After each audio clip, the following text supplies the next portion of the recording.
Hello student, आज हम cash flow statement start करने वाले हैं। ये आपकी टर्म 2 में हमारे 3 चैप्टर्स हैं जो करने के लिए थे। एक कंपैरेटिव स्टेटमेंट, एक कॉमन साइज स्टेटमेंट और एक है कैश फ्लो स्टेटमेंट। कंपैरेटिव और कॉमन साइज ये 3 मार्क्स का आएगा जो कि चॉइस होगी। या तो आप कंपैरेटिव करेंगे जिसमें statement of profit and loss पूछा जाता है, या कॉमन साइज करेंगे जिसकी बैलेंस शीट पूछी जाती है। इनमें चॉइस होती है जो 3 मार्क्स की होती है। इसके बाद कैश फ्लो स्टेटमेंट का कंपलसरी क्वेश्चन आता है जो कि 5 मार्क्स का होगा। तो हम ऐसा कह सकते हैं कि जो एनालिसिस ऑफ फाइनेंशियल स्टेटमेंट वाली जो बुक है वो उसमें से टर्म 2 में 10 मार्क्स का आएगा। 2 मार्क्स की कोई थ्योरी होगी, 3 मार्क्स का आपका कंपैरेटिव और कॉमन साइज होगा जो कि चॉइस होगी, और 5 मार्क्स का आपका कैश फ्लो स्टेटमेंट होगा। इसी को आज हम स्टार्ट कर रहे हैं। तो ठीक है, समझते हैं कैश फ्लो स्टेटमेंट। देखिए, कैश फ्लो स्टेटमेंट क्या होता है। कैश फ्लो स्टेटमेंट 3 वर्ड से मिलकर बना है, कैश फ्लो और स्टेटमेंट। सबसे पहले समझते हैं कैश का मतलब क्या होता है। कैश फ्लो स्टेटमेंट बनाने के लिए हमें कैश का मतलब जरूर आना चाहिए कि कैश क्या होता है। तो देखिए, कैश जो वर्ड है उसमें 2 चीज़ें इंक्लूड होती हैं, एक तो कैश और दूसरी है कैश इक्विवेलेंट्स। ठीक है, तो कैश और कैश इक्विवेलेंट्स का मतलब समझते हैं। कैश का मतलब है कैश इन हैंड, हमारे हाथ में जो भी कैश है, या बैंक में जो पैसा जमा है, या बैंक में कुछ डिपॉजिट कर रखा है आपने किसी भी रूप में, जिसे एट एनी टाइम हम उसे कैश में कन्वर्ट कर सकते हैं। तो ये होता है कैश। अब समझते हैं कैश इक्विवेलेंट्स। कैश इक्विवेलेंट्स का मतलब होता है हाईली लिक्विड सिक्योरिटी, यानी कि एक तरीके का ऐसा इन्वेस्टमेंट जो कि तुरंत ही कैश में बदला जा सके। जैसे हमने मार्केट से शेयर खरीद लिए।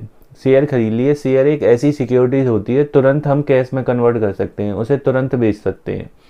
तो इस तरीके की यदि हमारे पास कोई सिक्योरिटीज हैं तो वो सिक्योरिटीज कैश इक्विवेलेंट्स का पार्ट बनती है। तो देखिए, कैश मीन्स होता है cash in hand, demand deposit with bank, cheque, draft, ETC. ये सभी कैश होते हैं जिनको तुरंत ही कैश में कन्वर्ट किया जा सके। नेक्स्ट है कैश इक्विवेलेंट। कैश इक्विवेलेंट में होती है highly liquid investment, that means securities भी बोलते हैं इन्हें, जिन्हें तुरंत ही कैश में कन्वर्ट किया जा सकते हैं। जैसे कि करंट इन्वेस्टमेंट ऐसे होते हैं जिन्हें तुरंत ही हम मार्केट में बेच दें और पैसा हमें मिल सकता है, जो कि हाँ हो सकता है शॉर्ट टर्म मार्केटेबल सिक्योरिटीज भी कैश इक्विवेलेंट का पार्ट बनते हैं। तो ये था कैश का मतलब।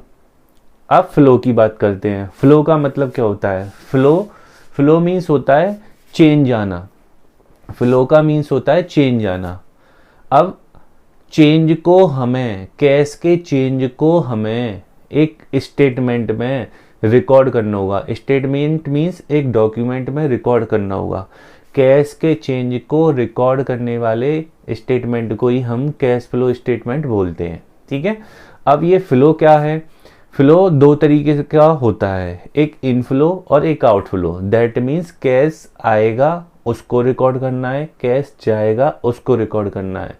तो एक स्पेसिफिक पीरियड में, एक अकाउंटिंग पीरियड के दौरान, during a accounting period, cash का इनफ्लो कितना हुआ, कैश का आउटफ्लो कितना हुआ, और ईयर एंड पर हमारे पास कैश कितना बचा है, इसी को रिकॉर्ड करने वाले स्टेटमेंट को हम कैश फ्लो स्टेटमेंट कहते हैं। तो फ्लो का मतलब होता है inflow of cash, outflow of cash. That means inflow means आना, बिजनेस में किन किन के थ्रू कहाँ से पैसा आया है, इनफ्लो ऑफ कैश, और that means outflow of cash. ठीक है, अब कैश फ्लो स्टेटमेंट को जब बनाते हैं तो उसमें कैश के चेंज को इंक्लूड किया जाता है। अब कैश में कैसे चेंज आएगा। सपोज जैसे पर्टिकुलर कोई असेट्स की बात करते हैं, हमारे पास कोई प्लांट एंड मशीनरी थी, वो 1 लाख की थी ईयर एंड पे, ईयर के स्टार्टिंग में, और वो ईयर एंड में 1,50,000 की हो गई। इट मीन्स क्या हुआ, उसमें क्या चेंज आया, वो 50,000 की इंक्रीज हो गई। अब वो 50,000 की तभी इंक्रीज हुई होगी जब हमने उसे परचेज किया होगा। तो परचेज करने से कैश का इनफ्लो हुआ कि आउटफ्लो हुआ। जब हम किसी असेट्स को परचेज करेंगे तो ये आउटफ्लो ऑफ कैश है। तो यहाँ पर कैश फ्लो स्टेटमेंट में हम केवल 50,000 की फिगर को रिकॉर्ड करेंगे। तो इसी तरीके से हम चेंज को लेके अपना कैश फ्लो स्टेटमेंट प्रिपेयर करते हैं। ठीक है, अब समझते हैं कैश फ्लो स्टेटमेंट की क्या डेफिनेशन है। Cash flow statement shows inflow and outflow. जो कैश फ्लो स्टेटमेंट है वो क्या शो कराता है, इनफ्लो एंड आउटफ्लो। किस चीज का, कैश का और कैश इक्विवेलेंट्स का। अभी अभी रिसेंटली हमने कैश और कैश इक्विवेलेंट का मतलब समझा है। Due to operating, investing, financing activities of a company. Company की operating activities, financing activities, investing activities के कारण यदि कैश में कोई फ्लो हुआ है, दैट मीन्स इनफ्लो हुआ है, आउटफ्लो हुआ है, उसी को हम क्या बोलते हैं, कैश फ्लो स्टेटमेंट। और ये जो चेंज आया है वो ड्यूरिंग अ स्पेसिफाइड पीरियड, यानी किसी स्पेसिफाइड पीरियड के दौरान ही हमें कैश के इनफ्लो और आउटफ्लो को लेके एक स्टेटमेंट प्रिपेयर करना होगा, जो कि होता है एक स्पेसिफिक अकाउंटिंग पीरियड, जो कि 1 अप्रैल से 31 मार्च तक चलता है। ठीक है, नाउ अब बात करते हैं जो कैश फ्लो स्टेटमेंट हम प्रिपेयर करते हैं तो वो 3 एक्टिविटीज़ में बटा हुआ होता है, यानी क्लासिफिकेशन ऑफ कैश फ्लोज। और क्लासिफिकेशन ऑफ कैश फ्लोज है वो अकाउंटिंग स्टैंडर्ड 3rd रिवाइज्ड के अकॉर्डिंग है। ठीक है, तो ऑपरेटिंग एक्टिविटीज़, इन्वेस्टिंग एक्टिविटीज़ और फाइनेंसिंग एक्टिविटीज़ के अंडर में इनफ्लो और आउटफ्लो को देखते हैं, इसमें क्या क्या और कैसे कैसे इंक्लूड किया जाता है। तो सबसे पहले बात करेंगे हम ऑपरेटिंग एक्टिविटीज़ की। तो कहते हैं ये जो ऑपरेटिंग एक्टिविटीज़ होती है वो मेन रेवेन्यू जनरेटिंग एक्टिविटीज़ होती है। मींस जिस लिए बिजनेस किया जा रहा है, यानी जिस पर्पज़ से बिजनेस किया जा रहा है उस पर्पज़ से जो भी इनकम हो रही है वो हमारी इनकम ऑपरेटिंग इनकम बोली जाती है। ठीक है, तो ऑपरेटिंग एक्टिविटीज़ में हम जो कैलकुलेट करेंगे ऑपरेटिंग प्रॉफिट को कैलकुलेट किया करेंगे, और ऑपरेटिंग प्रॉफिट को जनरेट करने के लिए, कैलकुलेट करने के लिए हम नेट प्रॉफिट को बेस में लिया करेंगे। तो देखिए, main revenue generating activities, that means operating profit की बात करेंगे हम यहाँ पर, through the net profit and loss, यानी जो भी हमारे पास नेट प्रॉफिट या नेट लॉस होगा उसके थ्रू हम ऑपरेटिंग प्रॉफिट को कैलकुलेट किया करेंगे, और उसमें फिर इनफ्लो ऑफ कैश और outflow of cash from the operation, उसको, उसके इफेक्ट को और इंक्लूड किया करेंगे। तो देखिए, इस एक्टिविटीज में कैश का इनफ्लो किस किस के थ्रू होता है, जैसे सेल ऑफ गुड्स या रेंडियरिंग सर्विस। गुड्स को सेल करने पे जो इनकम होती है वो ऑपरेटिंग इनकम है, इसलिए ये इसमें इंक्लूड होता है। अगर सर्विस देने से कोई इनकम हुई है तो वो भी इधर ही इंक्लूड होगी। नेक्स्ट इनफ्लो होता है रॉयल्टी, फीस, कमीशन या कोई अदर रेवेन्यू हमें रिसीव हुई है जो कि हमारे ऑपरेटिंग का पार्ट है, वो भी इंक्लूड होती है, ये इनफ्लो ऑफ कैश है। नेक्स्ट है डेप्टर से पैसा मिल जाए या बिल से रिसीवेबल से अमाउंट रिसीव्ड हो जाए, तो ये इनफ्लो ऑफ कैश होता है फ्रॉम द ऑपरेटिंग एक्टिविटीज। अब बात करते हैं outflow of cash from the operating activities.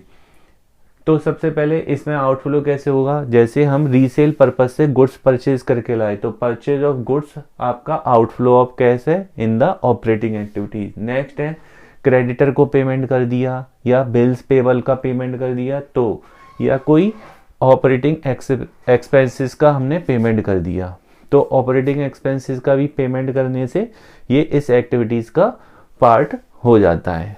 तो इस तरीके से जो भी कैश जनरेट होता है उस कैश को बोलते हैं cash generated from operating activities. यदि प्लस में बैलेंस आता है तो लिखते हैं cash flow from operating activities, और माइनस में बैलेंस आता है तो cash used in operating activities note किया जाता है। ठीक है, नेक्स्ट बात करते हैं इन्वेस्टिंग एक्टिविटीज। तो इन्वेस्टिंग एक्टिविटीज को कैसे कैलकुलेट किया जाता है, इस एक्टिविटीज में इनफ्लो और आउटफ्लो हमें देखना है, तो हम जो इनफ्लो और आउटफ्लो देखते हैं वो फिक्स असेट्स यानी लॉन्ग टर्म असेट्स की बात करते हैं।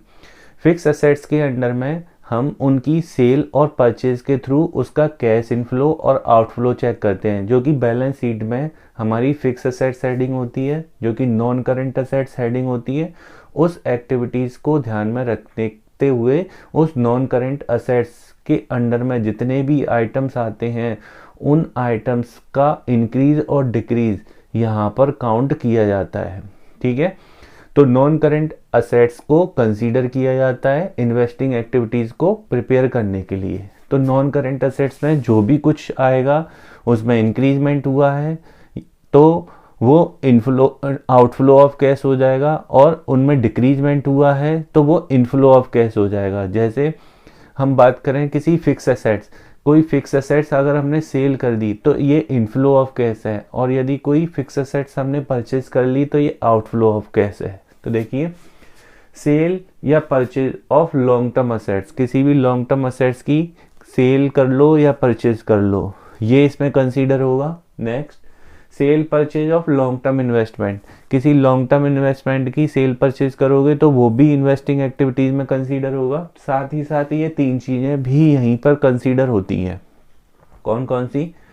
इंटरेस्ट रिसीव्ड हो जाना, डिविडेंड रिसीव्ड हो जाना या रेंट रिसीव्ड हो जाना, ये तीनों चीजें भी इन्वेस्टिंग एक्टिविटीज का पार्ट बनती हैं। ठीक है, next, financing activities. Financing activities को करने के लिए हमें बैलेंस शीट की शेयर कैपिटल और लॉन्ग टर्म बोरोइंग्स यानी कि नॉन करेंट लायबिलिटीज वाली हेडिंग को कंसीडर करना होगा। शेयर कैपिटल और नॉन करेंट लायबिलिटीज वाली हेडिंग को कंसीडर करते हैं इस एक्टिविटीज़ को कंप्लीट करने के लिए। तो देखिए इसमें क्या आएगा, change in capital and long term borrowings. जैसे शेयर इशू करना, शेयर इशू करने से इनफ्लो ऑफ कैश होगा। डिवेंचर इशू करना, इनफ्लो ऑफ कैश है। लोन टेकन कर लिया, इनफ्लो ऑफ कैश है। नेक्स्ट है रिडम्पशन ऑफ प्रेफरेंस शेयर या रिडम्पशन ऑफ डिवेंचर्स। इससे क्या होता है, कैश का आउटफ्लो होता है। नेक्स्ट होता है इसमें इंटरेस्ट का पेड करना और डिविडेंड का पेड करना। इंटरेस्ट यदि पेड कर रहे हैं तो फाइनेंसिंग एक्टिविटीज का पार्ट बनेगा, और जब तुम डिविडेंड पेड करोगे ये भी फाइनेंसिंग एक्टिविटीज का पार्ट होगा। अब जो इंटरेस्ट पेड करोगे तो वो चाहे तुमने लॉन्ग टर्म लोन पे पेड करी है या शॉर्ट टर्म लोन पे पेड की है, वो इंटरेस्ट यहीं कंसीडर होगी। शॉर्ट टर्म का मतलब बैंक ओवरड्राफ्ट पे कोई इंटरेस्ट पेड करी है या कैश क्रेडिट पे कोई इंटरेस्ट पेड करी है तो वो यहीं पे माइनस हो जाएगी, ये आउटफ्लो ऑफ कैश होगी। नेक्स्ट है cash payment of by back share, ये भी यहीं पे माइनस होगी, आउटफ्लो ऑफ कैश है। नेक्स्ट थिंग है change in bank overdraft and cash credit, यानी बैंक ओवरड्राफ्ट में कोई चेंज आया, अगर वो इंक्रीज हुआ है तो इनफ्लो ऑफ कैश, अगर वो डिक्रीज हुआ है तो आउटफ्लो ऑफ कैश। ऐसे ही कैश क्रेडिट होता है बैंक ओवरड्राफ्ट जैसा ही, वो भी यहीं कंसीडर किया जाएगा। अगर हमने कोई प्रिलिमिनरी एक्सपेंसेस पेड करे हैं या कोई इश्यू एक्सपेंसेस पेड किए हैं तो वो भी यहीं कंसीडर होंगे। ठीक है, तो ये थी 3 एक्टिविटीज जिनके अंडर हमें कैश फ्लो स्टेटमेंट प्रिपेयर करना होता है। अब कैश फ्लो स्टेटमेंट करते समय कुछ स्पेशल आइटम हैं जिनको हमें ध्यान में रखना होगा। सबसे पहले हम स्पेशल आइटम में इंटरेस्ट और डिविडेंड की बात कर लेते हैं। इंटरेस्ट और डिविडेंड एक कंपनी पेड भी करती है और रिसीव्ड भी करती है। अगर इंटरेस्ट और डिविडेंड पेड किया है that means outflow of cash है, और इंटरेस्ट और डिविडेंड रिसीव्ड किया है ये इनफ्लो ऑफ कैश है। इन दोनों को कंसीडर किया जाता है अलग अलग एक्टिविटीज में। ठीक है, बट ये नेट प्रॉफिट कैलकुलेट करते टाइम हमारे स्टेटमेंट ऑफ प्रॉफिट में इंक्लूड भी कर लिए जाते हैं। ठीक है, तो सबसे पहले इनके इनफ्लो और आउटफ्लो को देखते हैं। देखिए इंटरेस्ट एंड डिविडेंड पेड भी किए जाते हैं और रिसीव भी किए जाते हैं। जब ये पेड किए जाते हैं तो that means outflow of cash है, और जब ये रिसीव किए जाएंगे तो ये इनफ्लो ऑफ कैश है। दैट मीन्स पैसा आया है और पैसा गया है। अगर ये पेड किए हैं तो ये फाइनेंसिंग एक्टिविटीज का पार्ट बनते हैं, और यदि ये रिसीव हुए हैं तो इन्वेस्टिंग एक्टिविटीज का पार्ट बनते हैं। ये आप ध्यान रखेंगे कि कब इन्वेस्टिंग एक्टिविटीज का पार्ट बनेंगे और कब फाइनेंसिंग एक्टिविटीज का पार्ट बनेंगे। पेमेंट के टाइम पे ये फाइनेंसिंग एक्टिविटीज में डाले जाते हैं, और यदि ये रिसीव हुए हैं तो ये इन्वेस्टिंग एक्टिविटीज में डाले जाते हैं। अब बात करते हैं, जब हम ऑपरेटिंग एक्टिविटीज प्रिपेयर कर रहे होते हैं तो ऑपरेटिंग एक्टिविटीज इनडायरेक्ट मेथड से बनाई जाती है। और इनडायरेक्ट मेथड से जब ऑपरेटिंग एक्टिविटीज़ को करते हैं तो उसमें जब हम स्टार्टिंग करते हैं तो नेट प्रॉफिट से स्टार्टिंग करते हैं। तो जब नेट प्रॉफिट कैलकुलेट कर रहे होते हैं तो उनमें इन इंटरेस्ट और डिविडेंड का एडजस्टमेंट किया जाता है। अगर इंटरेस्ट और डिविडेंड पेड किए गए हैं तो उस टाइम जब हम ऑपरेटिंग प्रॉफिट ऑपरेटिंग एक्टिविटीज कर रहे होंगे तब ये नेट प्रॉफिट में ऐड कर दी जाती है। कौन सी वाली? पेमेंट की वाली। अगर इंटरेस्ट और डिविडेंड का पेमेंट किया गया है तो ऑपरेटिंग एक्टिविटीज को कैलकुलेट करते समय उसे नेट प्रॉफिट में ऐड कर दिया जाता है। ऐड इन नेट प्रॉफिट कब? जब ऑपरेटिंग एक्टिविटीज बना रहे होते हैं। नेक्स्ट बात करते हैं, जब ऑपरेटिंग एक्टिविटीज बना रहे हैं और उसमें इंटरेस्ट और डिविडेंड रिसीव्ड वाले हैं तो उनको क्या किया जाएगा? उन्हें लेस कर दिया जाता है। ठीक है, तो ऑपरेटिंग एक्टिविटीज नेट प्रॉफिट को लेके बनाई जाती है और नेट प्रॉफिट को लेके बनाई जाती है तो इंटरेस्ट और डिविडेंड पेमेंट वाली ऐड कर दी जाती है और रिसीव वाली लेस कर दी जाती है। तो ये बात आपको ध्यान रखना है। ठीक है, तो जब इंटरेस्ट और डिविडेंड का पेमेंट किया गया है तो ऑपरेटिंग एक्टिविटीज कैलकुलेट करते टाइम इनको नेट प्रॉफिट में ऐड कर लिया जाता है। और जब इंटरेस्ट और डिविडेंड रिसीव्ड हुए हैं तो ऑपरेटिंग एक्टिविटीज को कैलकुलेट करते टाइम इन्हें नेट प्रॉफिट में से लेस कर दिया जाता है। ठीक है, तो ये प्रोसीजर ध्यान में रखेंगे आप इंटरेस्ट का और डिविडेंड का। अब बात करते हैं सम स्पेशल आइटम में एक्स्ट्राऑर्डिनरी आइटम। कुछ एक्स्ट्राऑर्डिनरी आइटम होते हैं जिनको हम कैश फ्लो स्टेटमेंट बनाते समय कंसीडर करते हैं। ठीक है, जैसे ये एक्स्ट्राऑर्डिनरी आइटम क्या क्या हो सकते हैं? जैसे हमारा पैसा कभी डूब गया था, पैसा देनदारों ने दिया नहीं था, वो डूब गया था, उसे बैड डेबिट्स मान के हमने खत्म कर दिया था, बट कुछ टाइम बाद वो पैसा रिसीव हो जाता है तो उसे बैड डेबिट्स रिकवर्ड बोलते हैं। तो बैड डेबिट्स रिकवर्ड है या हमें क्लेम रिसीव्ड हो जाए। ये क्लेम रिसीव्ड हो सकता है कि हमारा स्टॉक जल गया था तो इंश्योरेंस वालों ने हमें कुछ क्लेम दे दिया, ये भी एक एक्स्ट्राऑर्डिनरी आइटम है। अर्थक्वेक आ गया, फ्लड आ गया, तो इसकी वजह से हमें कुछ रिसीविंग हो जाती है तो भी हम इसको एक्स्ट्रा ऑर्डिनरी आइटम में कंसीडर करते हैं। नेक्स्ट थिंग है winning from a lottery. Lottery से कोई हमने रकम जीत ली है या कोर्ट में कोई केस चल रहा था उसको हमने जीत लिया और उससे हमें कुछ मिल गया, तो ये एक्स्ट्राऑर्डिनरी आइटम होता है। और एक्स्ट्राऑर्डिनरी आइटम होता है तो हम इन्हें ऑपरेटिंग फाइनेंसिंग एक्टिविटीज़ में और इन्वेस्टिंग एक्टिविटीज़ में कंसीडर करते हैं। अब बात करते हैं ऑपरेटिंग एक्टिविटीज़ में एक्स्ट्राऑर्डिनरी आइटम का क्या करते हैं। अगर कोई एक्स्ट्राऑर्डिनरी आइटम हमारे प्रॉफिट में इंक्लूड है, दैट मीन्स वो एक्स्ट्राऑर्डिनरी आइटम हमें रिसीव्ड हुआ है, तो जब हम ऑपरेटिंग एक्टिविटीज़ को कैलकुलेट करते हैं तो इन एक्स्ट्राऑर्डिनरी आइटम को माइनस कर दिया जाता है। ठीक है, यदि कोई ऐसा पेमेंट, कभी कभी तुमने देखा होगा कि अगर कोई बाढ़ आई है या कुछ कोई महामारी फैल गई है तो कभी कभी कोई बिजनेस ऑर्गेनाइजेशन भी कई सारे लोगों को रिलीफ पहुंचाने के लिए पेमेंट देते हैं, अपनी ऑर्गेनाइजेशन से कुछ ना कुछ रिलीफ फंड रिलीज करते हैं। तो वो रिलीफ फंड जब रिलीज किया जाता है तो वो भी एक्स्ट्राऑर्डिनरी आइटम होता है। और जब ऑपरेटिंग प्रॉफिट कैलकुलेट करते हैं तो ऐसे एक्स्ट्राऑर्डिनरी आइटम को हम प्लस कर लेते हैं। ठीक है, तो कुछ एक्स्ट्राऑर्डिनरी आइटम आपको रिसीव हुए हैं तो ऑपरेटिंग एक्टिविटीज़ को कैलकुलेट करते टाइम ये माइनस होंगे, यदि कोई एक्स्ट्राऑर्डिनरी आइटम आपने पेड करे हैं तो वो प्लस हो जाएंगे। ठीक है, इस बात का ध्यान रखेंगे। नेक्स्ट बात करते हैं non cash item. Non cash item वो आइटम होते हैं जिनका कैश में इनफ्लो और आउटफ्लो काउंट नहीं किया जा सकता, यानी कि उनके होने से एक ऑर्गेनाइजेशन के कैश पे कोई इफेक्ट नहीं पड़ा है, तो ऐसे आइटम को भी कंसीडर किया जाता है और उन्हें कैश फ्लो स्टेटमेंट से आउट कर दिया जाता है। जैसे हम बात करें डेप्रीशिएशन, गुडविल रिटन ऑफ और ऐसे कई सारे ट्रांसफ़र होते हैं जो कि नॉन कैश आइटम होते हैं।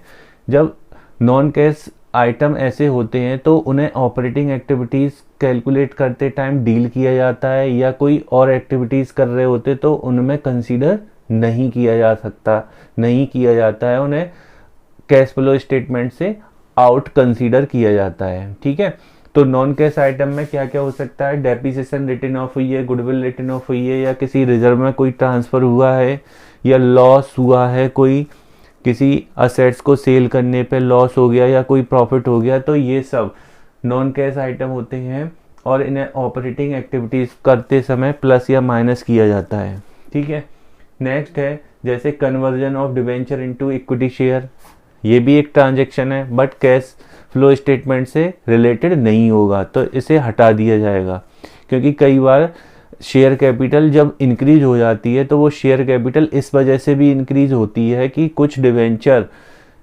इक्विटी शेयर में कन्वर्ट हो गए होते हैं, तो इनसे ना इनफ्लो होता है ना आउटफ्लो, तो ऐसे आइटम को भी कैश फ्लो स्टेटमेंट का पार्ट नहीं बनाते हैं। नेक्स्ट है acquisition of assets bye issue of share and debenture. तुमने देखा होगा जब हम शेयर वाला या डिवेंचर वाला चैप्टर कर रहे थे तो उसमें था इशू ऑफ शेयर या issue of debenture consideration other than cash. तो कई बार तुमने देखा है कि हमने कोई असेट्स इंक्रीज करी है और असेट्स इंक्रीज करी है, असेट्स खरीदी है और बदले में हमने शेयर इशू कर दिए हैं, तो ऐसे आइटम नॉन कैश आइटम होते हैं और इन्हें भी कैश फ्लो स्टेटमेंट से आउट कर दिया जाता है, कंसीडर नहीं किया जाता। तो देखा गाइस, ये था कैश फ्लो स्टेटमेंट की सम बेसिक कॉन्सेप्ट्स जिनको आपको कंसीडर करना होगा। अब आपको कैश फ्लो स्टेटमेंट का जो फॉर्मेट दिया हुआ है उसे याद करना होगा, उसे कैसे प्रिपेयर किया जाता है, उसके बाद हम आगे की प्रोसेस, आगे के स्टेप्स को फॉलो करेंगे। तो इन बेसिक कॉन्सेप्ट्स को ध्यान में रख के कैश फ्लो स्टेटमेंट को ढंग से हम स्टार्ट करने वाले हैं। आप इन बेसिक कॉन्सेप्ट्स की अच्छी तरीके से स्टडी कर लें। नेक्स्ट वीडियो में हम कैश फ्लो स्टेटमेंट के आगे के स्टेप को बताएंगे। Okay, thank you.